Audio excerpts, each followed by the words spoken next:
ఈ భిక్షగాడు అక్కడున్న వాళ్ళతో, మీరు రోజంతా కూలి పని చేస్తే సాయంత్రం మీకు డబ్బులు ఇస్తారు. నేనైతే ఒకే చోట కూర్చొని డబ్బులు సంపాదించుకుంటున్నాను. ఇప్పుడు చెప్పండి, మనిద్దరిలో ఎవరు ఈజీగా డబ్బులు సంపాదించుకుంటున్నారు అని అడుగుతాడు. ఈ భిక్షగాడి మాటలు విన్న వాళ్ళందరూ షాక్ అయ్యి అక్కడి నుంచి వెళ్ళిపోతారు. ఆ తర్వాత సాయంత్రం అవ్వగానే బాలు చింటూని తీసుకొని ఒక థియేటర్ కి వెళ్తాడు.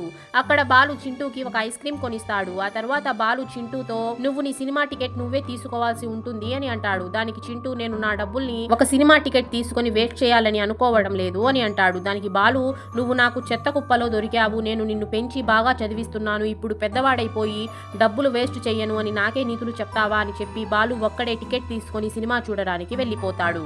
దాంతో చింటూ బాలు బయటకి వచ్చేంత వరకు థియేటర్ దగ్గరే కూర్చొని ఉంటాడు. అప్పుడే చింటూ అక్కడే ఉన్న దేవుడు పటంతో, నేను రోజంతా కష్టపడితే నాకు 10-20 రూపాయలు వస్తాయి, అదే ఈ బాలు కొంచెం సేపు భిక్షం ఎత్తుకునేసరికి అతనికి చాలా డబ్బులు వచ్చేస్తాయి, దేవుడా దయచేసి ఈ బాలుకి డబ్బు విలువ తెలిసేలాగా చెయ్యి అని చెప్పి వేడుకుంటాడు. మరుసటి రోజు బాలు భిక్షం ఎత్తుకోవడానికి వెళ్తే అతనికి కేవలం 1 రూపాయి మాత్రమే వస్తుంది. దాంతో బాలు చాలా సాడ్ గా కూర్చొని ఉంటాడు. అప్పుడే అక్కడికి చింటూ వచ్చి, నేను నా కోసం ఫుడ్ తెచ్చుకోవడానికి వెళ్తున్నాను, నీకేమైనా కావాలా అని అడుగుతాడు.